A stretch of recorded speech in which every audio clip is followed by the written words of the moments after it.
사랑하는 영락교회 지체들에게 주 안에서 평화 인사를 전합니다. 오늘은 2022년 8월 5일 금요일입니다. 오늘의 묵상 본문은 욥기 15장 1절로 35절까지의 말씀입니다. 오늘 본문 말씀 15장 1절부터의 말씀은 이렇게 시작합니다. 대만 사람 엘리바스가 대답하여 이르되, 친구들이 이제 질문을 하고 욥이 대답을 하고 이제 다시 엘리바스부터 이제 다시 변론이 시작되고 있습니다. 엘리바스가 대답하여 이르되 2절에 지혜로운 자가 어찌 헛된 지식으로 대답하겠느냐, 어찌 동풍을 그의 복부에 채우겠느냐. 엘리바스가 말하는 이 헛된 지식으로라는 말이 이제 다트 루아흐라는 말인데, 루아흐라는 말은 우리 잘 알고 있는 거, 영혼을 루아흐라고 그러는데 루아흐는 바람이라는 뜻도 있죠. 다트라는 건 이제 지식 knowledge입니다. 그래서 바람의 지식이에요. 예. knowledge of wind죠. 예. 바람의 지식이라는 건 무엇이냐면은 덧없는 것, 현상의 지식이죠. 예. 현상 세계는 끊임없이 변화하잖아요. 예. 끊임없이 변하는 그런 지식입니다. 그래서 예. 그런 지식을 들으면 사실은 막 뭐가 쌓여가는 것지만 아무 의미가 없고 다 무가치해지는 것이죠. 세상의 지식이 다 이와 같습니다. 작년에는 요긴한 지식 같았지만 금년은 아무 쓸모가 없는. 제가 그 코로나 기간 중에 이제 우리 교회가 셧다운 되어 있을 때 아무래도 시간이 많으니까 뭐 누굴 만날 수도 없고, 그때 이제 유튜브 같은 걸 통해서 강의 이런 걸 많이 들었어요. 근데 여러 강연들을 듣다 보니까 굉장히 신기했던 게, 경제연구소 또는 뭐 투자은행 이런 데 있었던 애널리스트들의 그런 강연들을 이제 듣게 된 겁니다. 그래서 제가 깜짝 놀랐어요. 그분들이 세상의 온갖 지혜에 대해서 이야기하는 걸 들었는데 귀가 열리고 눈이 번쩍 뜨이는 것 같은 그런 느낌이 들었어요. 그래서 야, 대단하다. 어떻게 저 사람들이 저런 그 시장을 분석하고 그런 일을 하는 사람들이 저렇게 지혜가 깊을까, 이런 생각이 들었던 겁니다. 경제학자들이나 뭐 세계 석학 못지않은 그 이상의 깊은 통찰 같은 게 느껴졌어요. 그게 시장의 힘인가, 이런 생각이 들었습니다. 근데 저희 형이 오랫동안 증권 투자은행 이런 데서 그 사에서 일을 했는데, 형하고 통화할 일이 있어서 내가 그 애널리스트들의 강연을 듣고 깜짝 놀랐다, 이런 얘기를 하니까 저희 형이 뭐라 그러냐면, 처음에 들으면 혹하는 것 같지만 계속 듣다 보면 아주 샬로우하고 이게 얕아서 금방 식상하게 될 거라고 그렇게 너무 아무렇지 않게 폄하를 하는 거예요. 그래서 왜 저렇게 얘기를 하나, 이런 생각이 들었는데, 그것도 여러 달, 1년 가까이 들으면서 결국 형 말이 맞았다는 걸 알았어요. 비슷비슷하고 똑같은 얘기들, 현상을 설명하는 이야기죠. 현상을 흘러가는, 현상의 밑에 흐르는 본질의 깊은 통찰이 없어요. 현상에 나타난 이야기들을 이렇게도 해석하고 저렇게도 해석하고 갖다가 이렇게 둘러대는 것이죠. 그래서 들으면 혹하는 것 같지만 사실은 왜냐하면 그 사람들의 문제가 아니라 현상이라는 건 끊임없이 변화하기 때문인 겁니다. 오늘은 맞고 내일은 틀리고, 그때는 틀렸지만 지금은 맞고, 이러는 것이 이 현상의 지식이죠. 이것은 이제 헛된 지식입니다. 바람의 지식인 거죠. 지혜로운 자가 어찌 헛된 지식으로 대답하겠느냐. 그 지혜라고 하는 것은 이제 주님에서 오는 것이죠. 깊은 통찰적인 지혜, 주님이 주시는 지혜, 주님과 함께하는 지혜의 원천으로서의 지혜를 말하는 거죠. 그런 것이 헛된 지식으로 대체될 수 있겠느냐라는 이야기죠. 어찌 동풍을 그의 복부에 채우겠느냐. 이것도 유대적인 독특한 표현인데, 동풍이라고 하는 말이 그의 복부에 채우겠느냐. 동풍이라는 것은 이제 아라비아 사막에서 팔레스타인 지역으로 불어오는, 봄에 불어오는 바람이죠. 뜨거운 열풍이, 사막의 열풍이, 땅이 뜨거워지니까 아라비아 반도의 그 뜨거운 열풍이 바닷가 쪽으로, 지중해 쪽으로 불어오는 겁니다. 이 동풍에 대한 얘기가 뭐 성경에 창세기부터 시작해서 계속해서 나오는 그런 동풍의 이야기가 많이 나오죠. 뭐 열왕기에도 나오고 수없이 나옵니다. 아주 중요한. 근데 동풍이라고 하는 것, 그것은 이제 계절풍이고 모든 것을 말라 죽이는 사막의 바람이죠. 근데 그 동풍을 그의 복부에 채우겠느냐, 그 바람을 복부에 채우는 사람이 누가 있느냐. 복부라는 게 비트노브라는 말인데, 비트노브라는 말은 이제 여러 뜻이 있습니다. 내장을 의미할 수도 있고 영이 머무는 곳. 우리가 지금은 이성 중심의 세계관에 살고 있다 보니까 우리 모든 것이 뇌에 머문다고 생각하죠. 그것처럼 이 유대인들은 모든 것이 내장에 있다고 생각했어요. 근데 한동안은 진짜 뇌에 있는 것처럼 생각됐지만 현대 뇌과학이 발달하면서 사실은 내장에 있는 게 아닌가 이런 생각들을 많이 하죠. 처음에는 뇌가 중요하다. 옛날에 뭐 의식한 얘기 뭐 이런 얘기들 많이 했었죠. 무슨 뇌를 이식해서 노인의 뇌를 건강한 사람의 몸에 이식하고 절대 불가능하다는 걸 이제는 알죠. 뇌를 이식하려면 뇌 갖고는 안 되고 척추를 의식해야 된다는 걸 알게 된 겁니다. 근데 현대 과학이 더 발달하면서 척추가 아니라 내장을 다 이식해야 된다는 걸 알게 된 거예요. 이제 과학이 더 발전하면 온 몸의 모든 세포를 다 이식해야 된다는 걸 알게 될 겁니다. 그런 거죠. 복부, 예전 사람들은 복부, 내장 이런 뜻도 되고 벨리, 말 그대로 복부죠. 배도 되지만 자궁, 생명의 시작된 시원적인 그런 생명의 근원 이런 것을 의미하는 거죠. 그래서 세상에 부는 바람으로 자신의 심령을 채우는 사람이 있겠느냐, 그게 채워지겠느냐 이런 얘기죠. 세상의 지식으로 심령이 채워지느냐, 온갖 소리 다 한다고 해서 그것이 심령의 답이 되느냐 이런 얘기인데 이제 엘리바스의 본격적인 정죄가 시작되는 겁니다. 3절에 어째 도움이 되지 아니하는 이야기 무익한 말로 변론하겠느냐. 4절에 참으로 내가 하나님 경외하는 일을 그만두어 하나님 앞에 묵도하기를 그치게 하는구나. 이제 대놓고 아주 노골적인 이런 정죄와 모욕을 하고 있어요. 4장이나 5장에 나오는 그때 엘리바스가 처음 말할 때만 해도 뭐 4장 7절이나 5장 17절 이런 데 보면 이 친구인 욥이 평생 친구인 욥이 겪은 고통에 대한 어떤 위로나 동정의 뜻이 들어 있었습니다.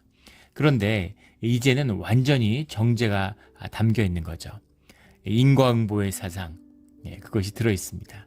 그래서 왜 이렇게 됐을까? 엘리바스도 욥이 하는 말을 들으면서 모욕감을 느꼈겠죠. 하나님의 이름을 선포했는데 그걸 받아들이지 않고 주님의 이름으로 고백하는 욥의 이야기를 들으면서 굉장한 엘리바스가 종교인으로서 모욕을 느낀 것 같아요. 그래서 위로와 동정은 사라지고 무지막지한 정죄가 시작됩니다. 사실은 이게 종교의 본질이죠. 욥이라고 하는 하나님의 사람, 하나님의 순수한 영을 마주하게 되니까 엘리바스라고 하는 아주 신실한 견고한 그런 종교인의 본질이 폭로되고 드러나는 거예요. 예전에 그런 이야기가 있죠. 중세에 어떤 수도자가 열심히 기도를 하는데 너무너무 기도를 열심히 하고 기도에 하루 종일 기도에 힘쓰니까 뭐 소문이 자자한 거죠. 하도 소문이 퍼져서 그 기도하는 수도자의 이야기가 이제 하늘까지 전해졌답니다.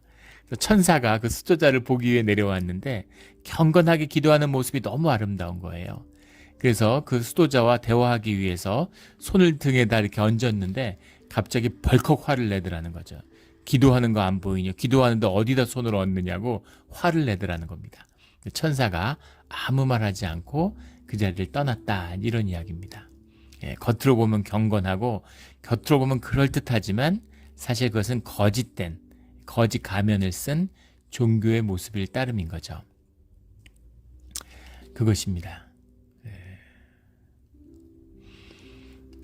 겉으로는 보이지 않죠. 뭐 종이 한 장 차예요. 잘 드러나지 않습니다. 예전에 제가 섬겼던 교회에 한 권사님이 계셨는데 그 권사님이 무속인이었어요. 근데 늦게 주님을 영접하고 교회를 나오게 된 겁니다. 그런데 무속인이었을 때 습관이 있어서 새벽 기도를 나오는데 늘 찬물로 아침에 평생 해오던 일이니까 찬물로 몸을 씻고서 그리고 나와서 새벽 기도를 드리는 거예요. 무속인이었을 때는 찬물로 몸을 야외에서 씻고 그리고 야외에서 기도를 드렸답니다. 겨울에도 그렇게 하셨대요. 그런데 교회에 나와서 실내에서 하니까 뭐 너무 좋고 새벽 기도처럼 편한 게 없다고 그렇게 얘기하시던 걸 들은 기억이 나요. 마음을 깨끗하게 하기 위해서 몸을 깨끗하게 주님한테 청결한 마음으로 나가고자 하는 마음에서 몸을 씻고 자기 육체를 쳐서 마음을 주님께 돌리고자 하는 것이라면 아름다운 것이죠. 그러나 그것이 무속인으로서의 내 습관, 내 경험, 갇혀 있는 것이라면 그것은 주님을 모욕하는 것입니다. 동전의 양면 같은 것이죠. 그래서 무엇이 옳고 무엇이 그르다는 걸 행위와 거취로 드러난 것으로 알 수 없어요. 이 중심을 알고 이 중심을 드러내는 것은 주님이라는 겁니다. 주님의 진실, 주님의 말씀이 선포되고 이 엘리바스의 두 번째 고백이 질문이 13장 막판부터 14장에 걸쳐 나온 욥의 하나님을 향한 심령의 기도 뒤에 나왔다는 사실이 중요합니다. 욥이 여러 가지 아픔과 고통 속에서 대화를 나누다가 하나님의 이야기를 하니까 심령이 살아난 거죠. 그래서 그 심령의 기도가 터져 나왔어요. 심령의 기도를 들은 엘리바스가 분노했다는 거죠. 예수님이 하나님의 말씀을 선포하고 하나님의 이적이 드러나니까, 하나님과 하나 되는 모습이 드러나니까 주의 자녀들은 기뻐하죠. 그런데 종교인들, 바리새인, 사두개인들, 제사장들, 서기관들은 예수님을 죽이려고 합니다. 분노하는 거죠. 왜 분노할까요? 종교의 거짓이 드러나기 때문이에요. 자신의 종교성이 폭로되기 때문이라는 겁니다. 예전에도 몇 번 썼던 표현인데 16세기에 제네바라는 데 종교개혁에 칼빈이 이끄는 종교개혁이 시작되죠. 16세기의 제네바가 지금은 호수가 되었지만 레만 호수가에 있는 호수 도시지만 중세에는 레만 호수가 지중해하고 연결된 바다와 연결된 항구 도시였죠. 그러니까 어부들이 이제 들어오는 도시입니다. 16세기에 제네바에 태어났다는 건 두 가지 운명을 암시하는 거예요. 남자로 태어났으면 용병으로 살아야 되는 겁니다. 팔려가서 평생 전쟁을 하면서 집에 가족들을 먹여 살리기 위해 송금을 해야 돼요. 목숨을 걸고. 그리고 여자로 태어났다는 것은 평생 항구에서 몸을 팔며 사는 겁니다. 항구에 들어오는 바닷사람들, 뱃사람들에게 몸을 팔며 사는 것이 제네바의 가장 중요한 비즈니스였던 거죠. 그게 제네바 여인의 운명이에요. 저주받은 운명이죠. 그것을 끊고 그것을 개혁하는 것이 종교개혁의 시발탄입니다. 그런데 누가 그것을 정죄하고 누가 그것을 나쁘다고 얘기하겠어요. 제네바에 태어나서 먹고 살 게 없고 아무것도 없는 산촌 벽지에 농사를 지을 수 없는 산간에 속해 있는 그 고지대에 있는 한국 도시인데 아무것도 할 수 없는데 여자들의 운명이죠. 비극적인 운명이에요. 그런데 주님의 이름으로 그것을 끊는 겁니다. 누구도 정죄하지 않는 것이죠. 그런데 만약에 거기에 몸을 팔지 않는 여인이 있다고 생각해 보십시오. 몸을 팔지 않고 살아가는 순결한 여인이 있으면 그 여인으로 인해서 모든 사람이 정죄를 당하는 거죠. 그것이 예수님의 시대에, 예수님의 생애에 종교인들이 경험한 충격이었을 겁니다. 야, 다 그런 거야. 하나님이 어디 계셔? 하나님이 무슨 말씀을 해? 하나님이 우리 가운데 함께 한다는 게 도대체 뭐야? 결국 종교 행위고 종교 가운데 담은 의식이야. 살아계신 하나님이 어디 있어? 이런데 살아계신 하나님을 만나는 거죠. 그래서 그 모든 종교가 자신들이 쌓아올린, 하늘같이 쌓아올린 그 종교의 의가 모두 거짓이고 헛것이라는 것이 드러나는 거죠. 그러니 그걸 용서할 수 있겠습니까? 자신의 에고가 부정하는데, 자신의 삶을 부정하는데, 그러니까 예수님을 돌로 쳐서 죽이려고 하는 것이죠. 이것이 종교의 본질이에요. 언뜻 보면 그럴듯하고, 얼뜻 보면 경건하고, 언뜻 보면 아름다워 보이지만 그것이 세상에 속한 마귀의 가장 큰 마귀의 성이죠. 마귀의 도구입니다. 그게 종교예요.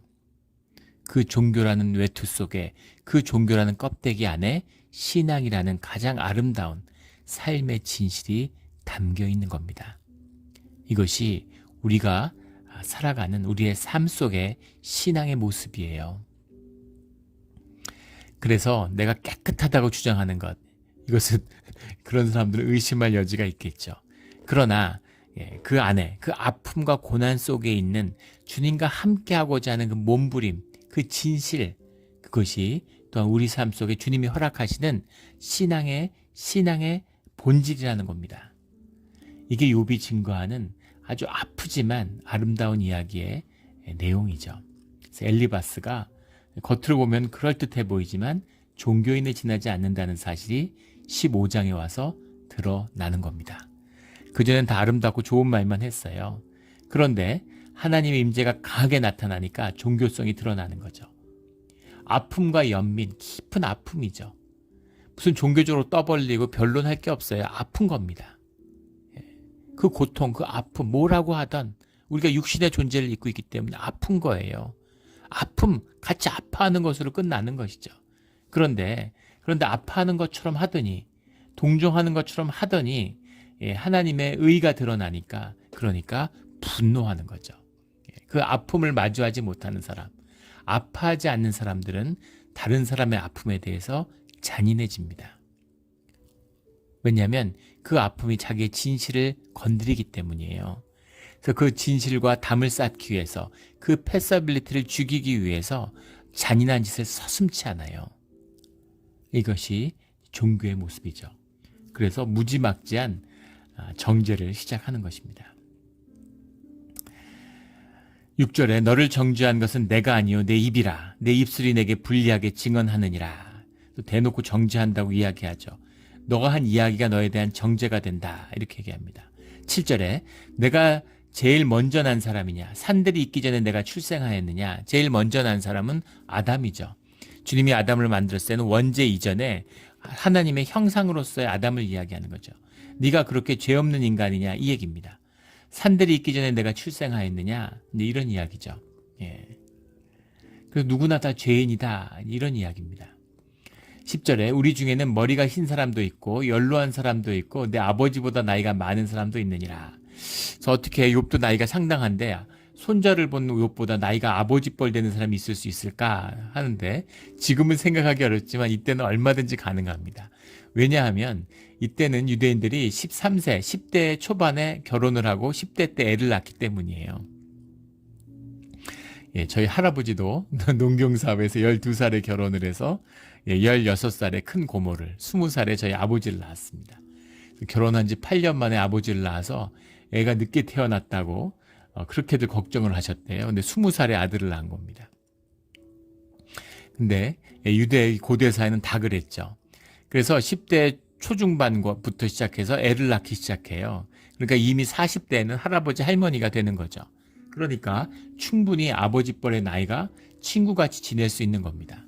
시골에서 위로 15살, 아래로 15살은 다 친구다, 뭐 이런 이야기를 제가 어릴 때 시골에서 들었는데, 다 할아버지들 같아요.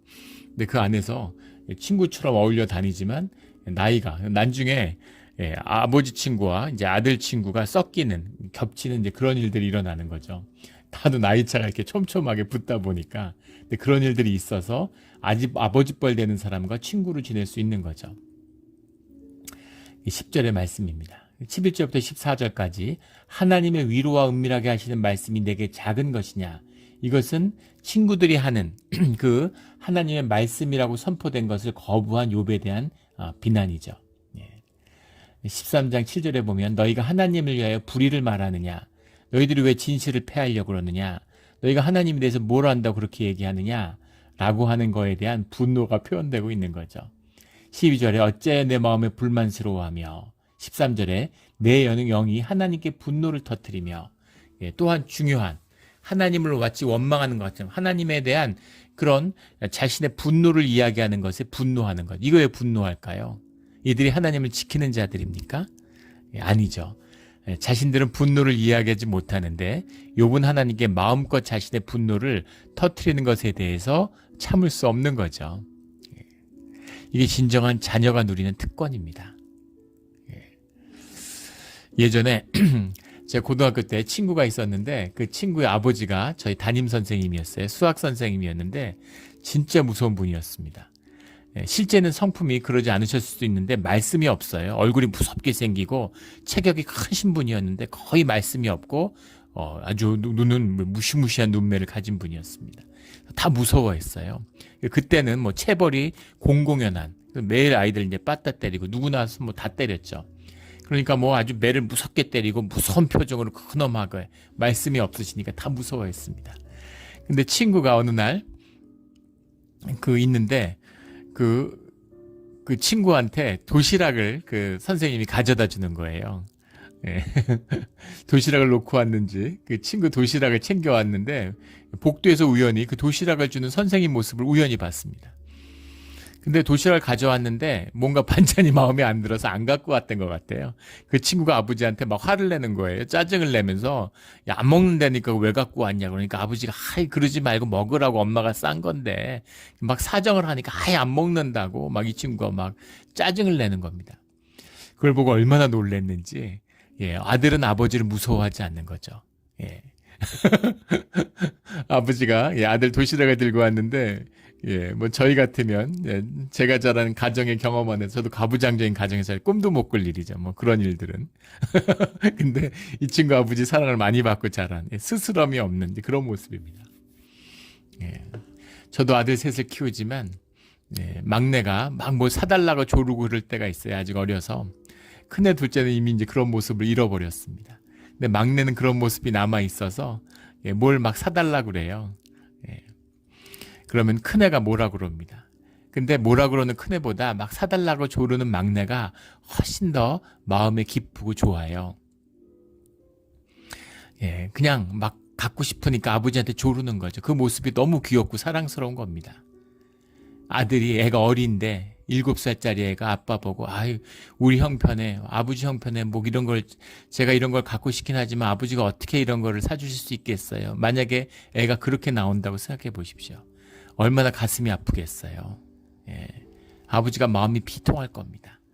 애가 빡빡 우기면서 사달라고 조르면 아버지가 귀여운 거죠. 좋은 거죠. 사주고 싶은 거죠. 이게 우리가 아버지를 만나는 마음이에요. 마음에 불만이 있는데 주님께 불만을 어떻게 털어놓으냐? 털어놔야죠. 아버지인데. 예. 내 마음을 솔직히 털어놓는 겁니다. 주님께 어떻게 돈 달라는 얘기를 해요. 우리가 종교의 의의를 덧입어가지고 우리가 어떻게 하나님께 뭐 이런 걸 구할 수가 있어요. 기도하면은 무슨 선교지를 위해서 뭐 교회를 위해서 목사님을 위해서 기도하고 우리의 마음을 진실하게 주님 앞에 털어놓는 겁니다. 내 마음이 돈을 좋아해요. 그럼 주님 앞에 주님 제가 돈을 좋아하고 돈이 좀 있었으면 좋겠습니다. 이게 솔직한 제 마음입니다. 이렇게 기도가 시작되는 거죠. 기도의 끝이 그렇다는 게 아니에요. 기도의 시작이 그렇게 되는 겁니다. 진실한 자리에서 못나고 부족해도 진실한 마음이 쏟아지는 자리에서 주님을 만나는 것이죠. 이것이 기도의 비밀이고 주님과 함께하는 비밀입니다. 근데 종교인들은 이걸 못하죠. 거짓이니까 진짜 살아있는 주님과 대화하는 게 아니니까 인격적인 대면이 아니니까 그러니까 근엄하고 종교의 체계를 갖추고 권위 있고 멋들어진 그런 종교 체계를 만드는 거죠. 예. 그러니까 주님께 이 있는 마음을 솔직히 토해내는 그런 욥을 보니까 화가 나는 거죠. 예수님의 자유하심을 보고 종교인들이 분노하잖아요. 예. 자기들은 종교의 억압을 지키고 사는데 예. 자기들은 포도주 같은 거 안 마시고 참는데 예수님은 포도주 막 마시네. 예. 자기들은 참는데 왜 저 사람은 안 참지? 예. 그럼 자기들도 안 참으면 되잖아요. 그런데 그걸 정죄하고 용서하지 못하는 거죠. 내가 못하는 건 누구도 못한다. 이런 거죠. 이런 모습을 엿볼 수 있습니다. 이것이 종교인 엘리바스가 분노하는 이유죠. 또 하나 중요한 이유가 나오는데 17절에 나오는 내가 내게 보이리니 내게서 들으라. 내가 본 것을 설명하리라. 이렇게 얘기합니다. 그것을 본 것을 설명하는 이유는 뭐냐면 25절에 나오는 25절에 키라는 말이 해석에 빠져 있어요. 왜냐하면 이라는 말이죠. 이는 그의 손을 들어 하나님을 대적하며 교만하여 전능자에게 힘을 과시하였습니다. 예, 인과응보가 있고 당연히 벌을 받은 것이라는 거죠. 그 이유는 무엇이었냐면 욥의 교만 때문이다. 하나님을 대적하기 때문이다 라는 것을 네가 말하는 걸 내가 듣고 깨달았다 이 얘기입니다. 그리고 자신이 말하는 것에 대한 정당성을 19절에 주장해요. 이 땅은 그들에게만 주셨으므로 외인은 그들 중에 왕래하지 못하였느니라 라는 이 말씀이죠. 이 땅은 대만이죠. 대만 사람이라는 게 강조되는 것처럼 대만이라는 지역이 외침이 없는 거죠. 평안한 지역입니다. 근데 이 땅을 주님이 주셨기 때문에 땅이라는 것이 유대인들이 굉장히 소중해요. 주님의 임재가 함께 하심의 비밀이 땅에 있다고 믿는 것입니다. 그래서 이 땅이 평안한 것은 주님의 임재가 함께하고 주님이 그곳에 머문다는 것의 증거라고 주장하는 거죠. 그래서 내가 이 평안한 땅에서 온 내가 대만에서 온 대만 사람이야 라는 것을 의의를 자랑하는 겁니다. 근데 네가 사는 땅에는 지진이 나잖아.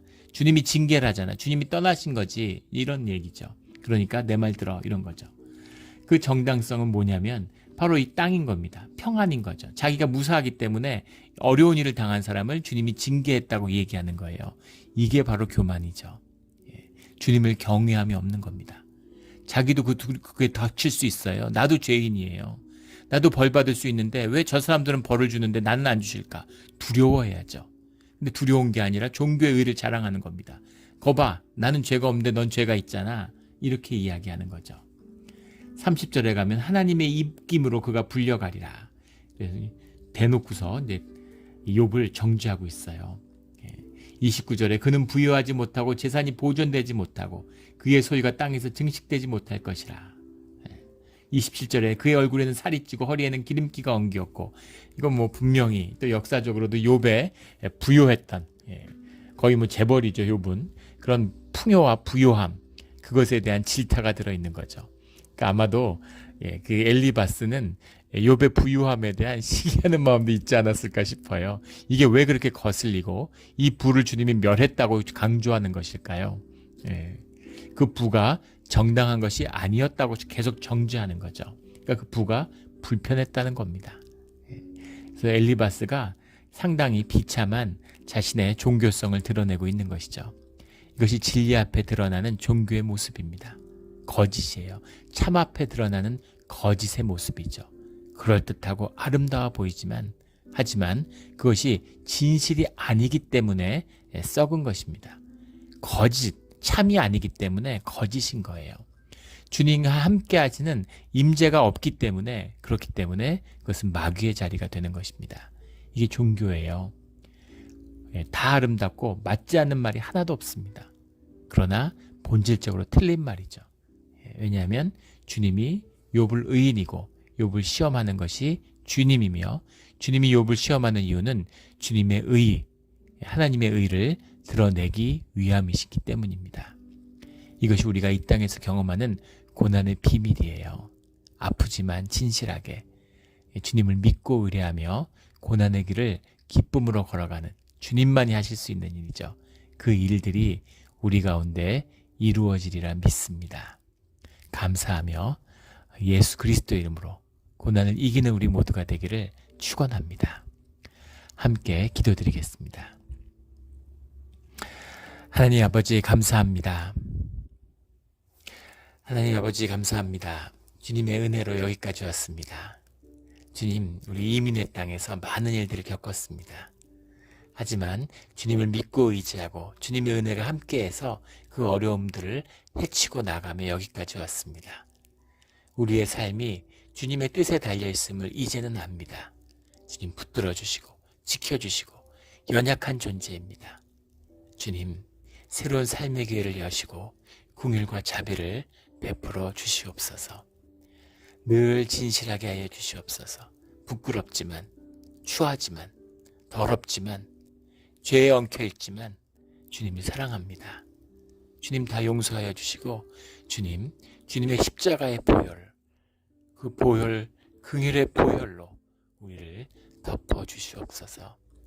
감사하며 예수 그리스도의 이름으로 기도드렸습니다. 아멘.